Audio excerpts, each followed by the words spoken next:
Bom dia, mais uma manhã com Deus, priorizando a palavra de Deus, e nesta manhã do dia 7 de abril, nós vamos meditar de 2 Reis, do capítulo 1 ao capítulo 3, e que a paz do Senhor encha o teu coração nesta manhã. Vamos iniciar 2 Reis. E como, igualmente, 1 Reis, nós não sabemos quem é o autor. Possivelmente, quem escreveu 1 Reis, escreveu também 2 Reis, né? Já que talvez no original não tenha essa divisão, seja o livro dos reis.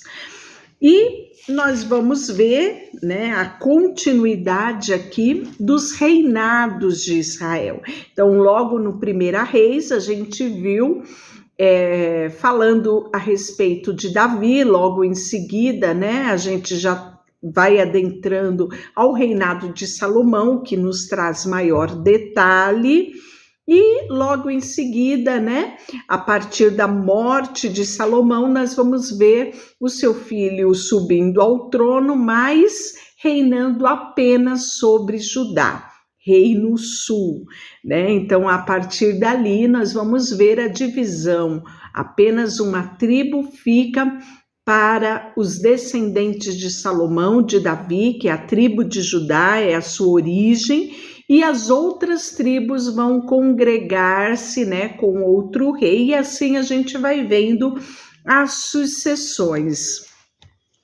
E nós chegamos no capítulo 1, falando de Acasias, né, e o profeta Elias, né? Estamos no final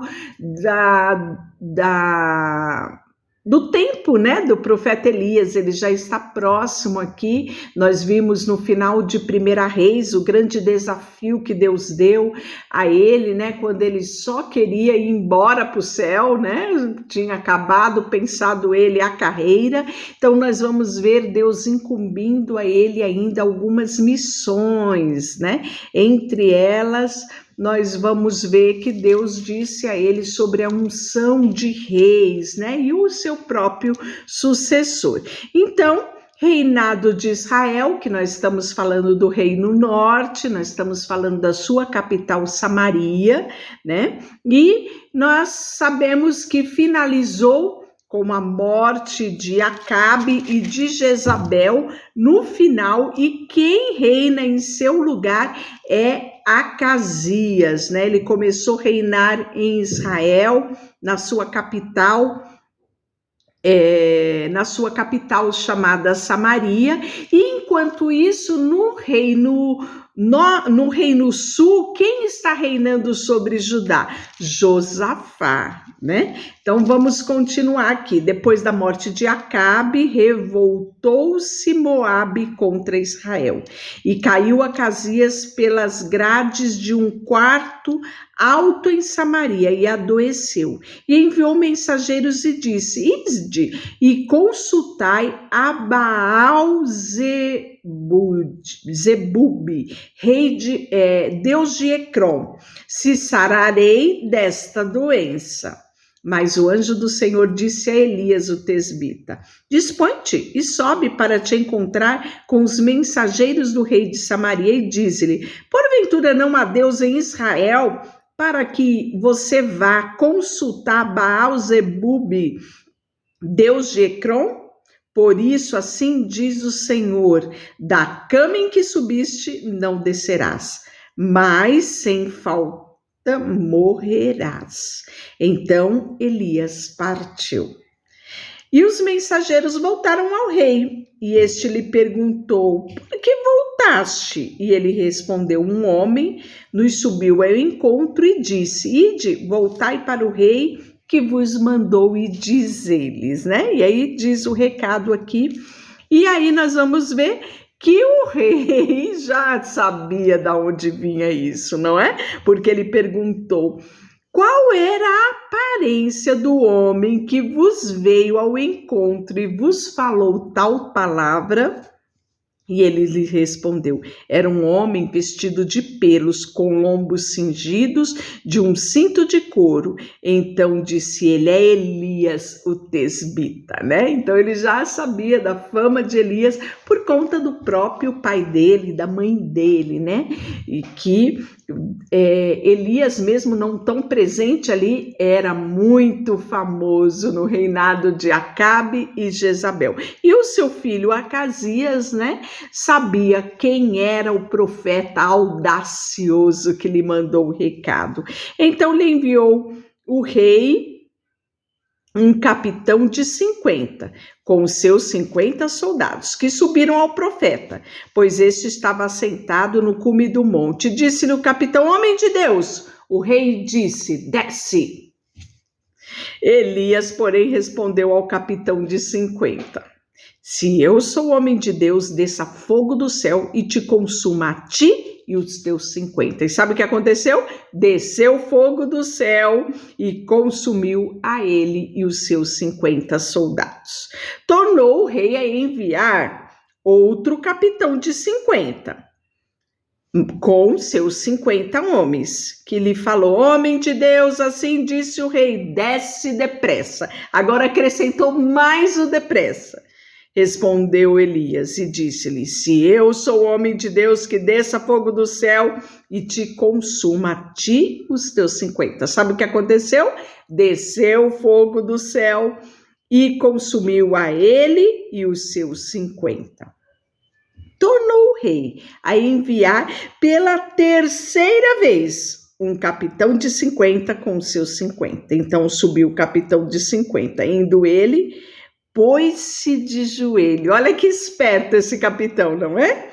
Pôs-se de joelho diante de Elias e suplicou e disse-lhe: homem de Deus, seja, peço-te, preciosa aos teus olhos a minha vida e a vida desses 50 servos. Pois fogo desceu do céu e consumiu aqueles 2 primeiros capitães de 50 com os seus 50, porém agora seja precioso aos teus olhos a minha vida. Então o anjo do Senhor disse a Elias: desce com ele e não temas. Levantou-se e desceu com ele o rei. E disse este: assim diz o Senhor, por que enviaste mensageiro a consultar o Baal-zebub, Deus de Ecrom? Será acaso por não haver Deus em Israel, cuja palavra consultaste? Portanto, desta cama que subiste não descerás, mas sem falta morrerás. Mudou alguma coisa? Não mudou nada. O mesmo recado foi dado por mensageiros e agora o mesmo recado foi dado cara a cara, pessoalmente pelo profeta Elias ao rei, né? Acasias. Assim, pois, morreu segundo a palavra do Senhor que Elias falara. E sabe quem vai reinar em seu lugar? Jorão, seu irmão, começou a reinar no seu lugar no segundo ano, né, de Jeorão, filho de Josafá, rei de Judá. Porquanto Acasias não tinha filhos. Quanto aos mais atos de Acasia, né, os que porventura fez, estão escritos nos livros das histórias dos reis de Israel.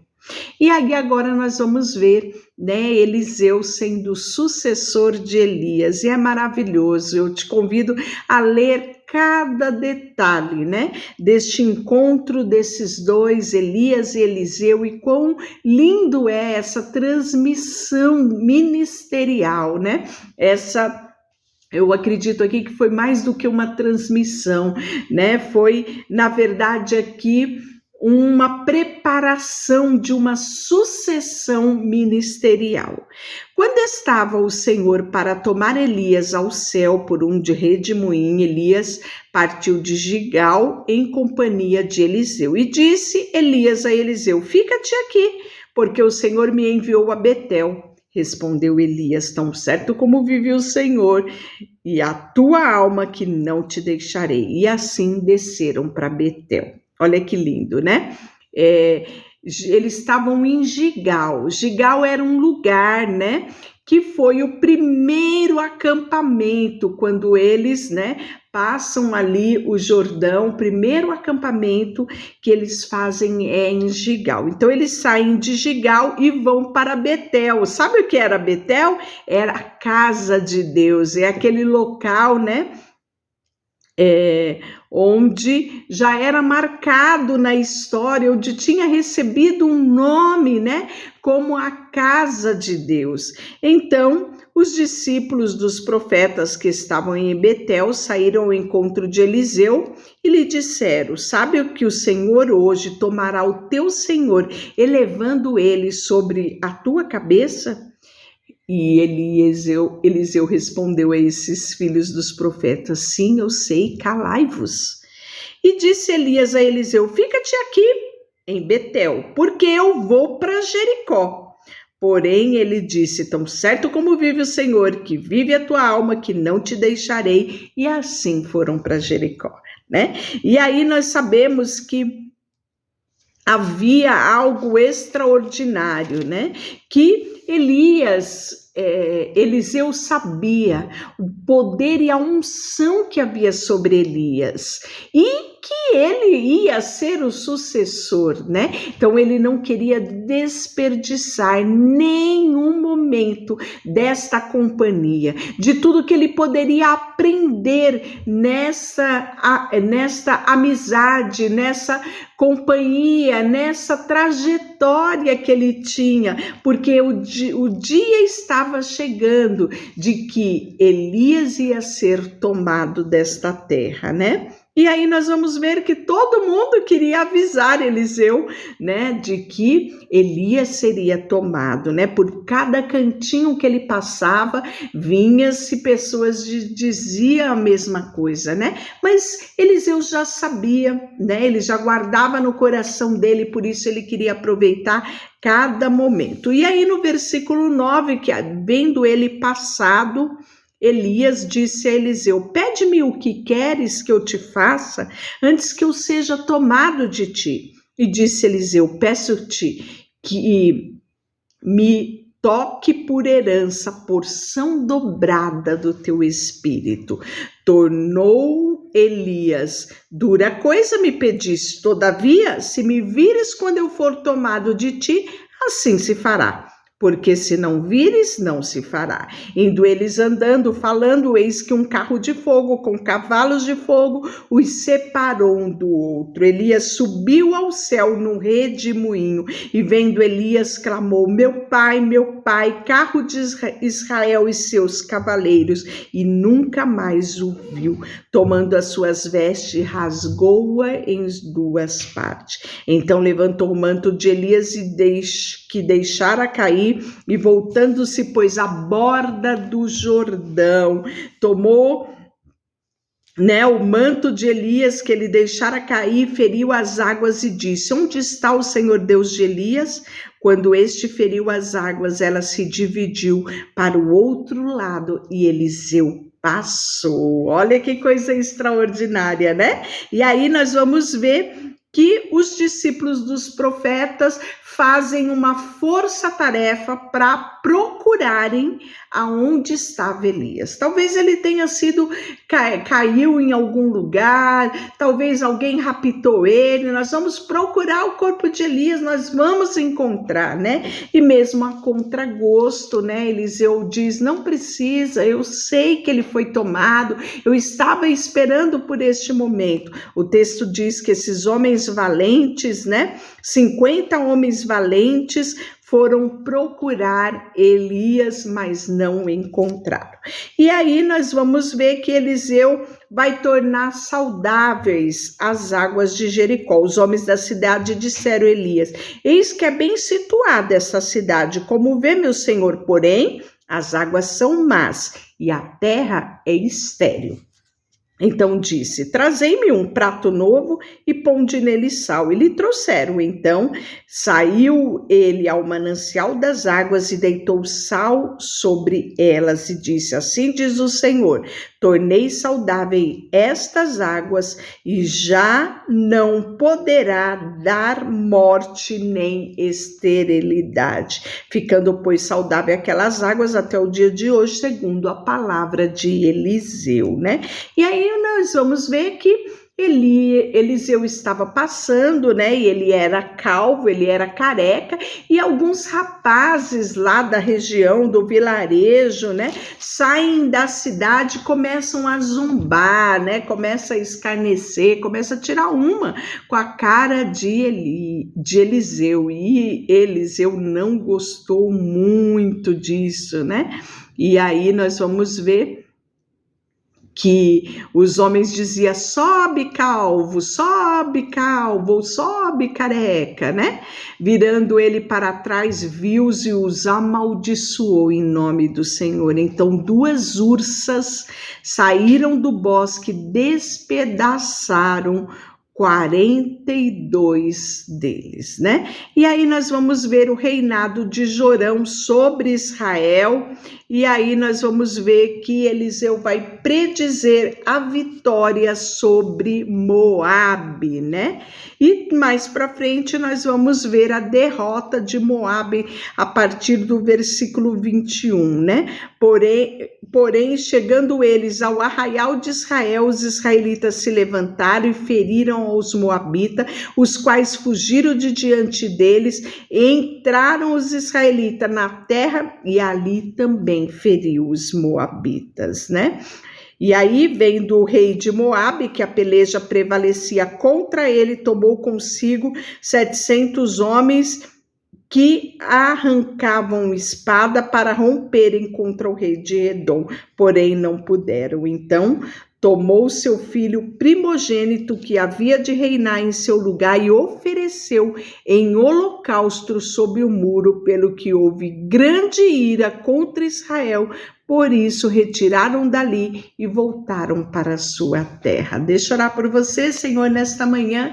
Colocamos diante de Ti o nosso coração, a nossa vida, tudo o que temos e tudo o que somos. Em nome de Jesus, amém. Deus te abençoe.